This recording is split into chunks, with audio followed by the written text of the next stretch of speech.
Causes. On the broadest scale, the rate at which energy is received from the sun and the rate at which it is lost to space determine the equilibrium, temperature, and climate of Earth.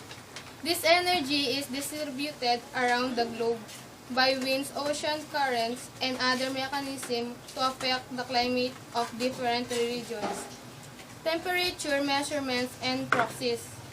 The instrumental temperature record from surface station was supplemented by radio-sound balloons, extensive and atmospheric monitoring by the mid-20th century, and from the 1970s on the global satellite data as well. The ratio is calcite and ice core samples used to deduce ocean. Temperature in the distance pass is an example of a temperature proxy method, as are other climate metrics noted in the subsequent category. Change is a change in the statistic distribution of weather patterns when that change lasts for extended period of time. Climate change may refer to a change in average weather condition or in the time variation of weather around longer-term average.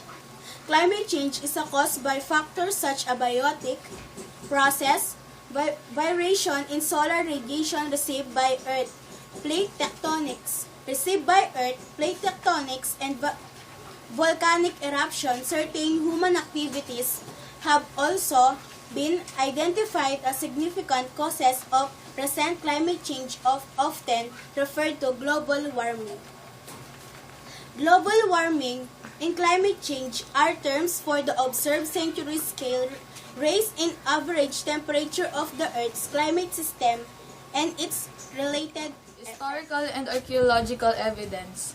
Climate change in the recent past may be detected by corresponding changes in the settlement and agricultural patterns. Archaeological evidence, oral history, and historical documents can offer insight into past changes in the climate. Climate change effects had been linked to the collapse of various civilizations. Cloud cover and precipitation.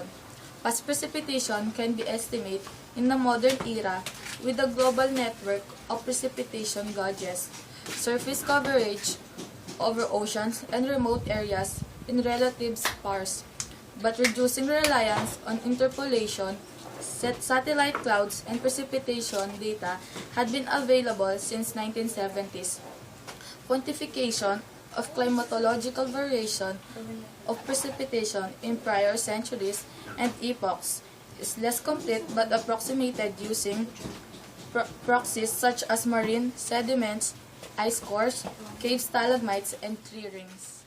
Sea level change. Global sea level change for much of the last century has generally been estimated using tide gauges.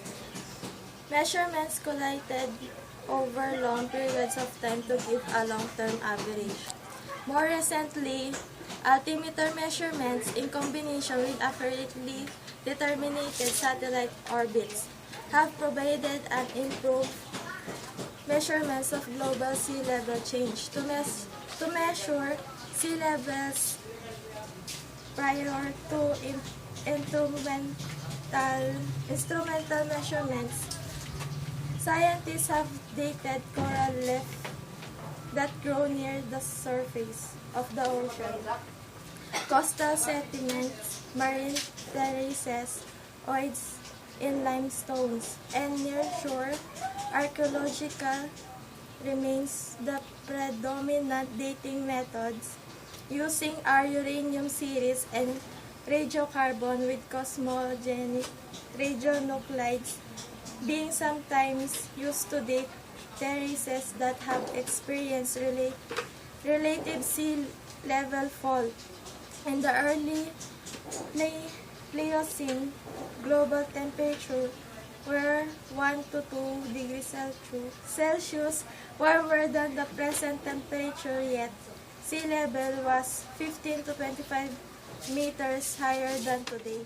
How to reduce the amount of electricity used in our homes? If the water is not needed, we can also off this and so that so that we can save the water. We can also turn off the lights if it is not uses. Drive less. We can also use our bicycles for our drive less. Drive less will save energy by taking the bus, riding a bike, or walking. Try consolidating trips to the mall or longer routine drives. Encourage carrying pooling.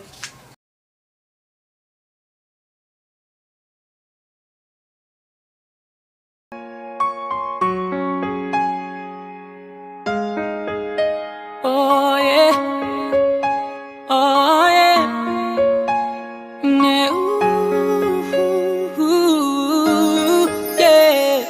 When the day is said and done, in the middle of the night and you're fast asleep, my love, stay awake looking at your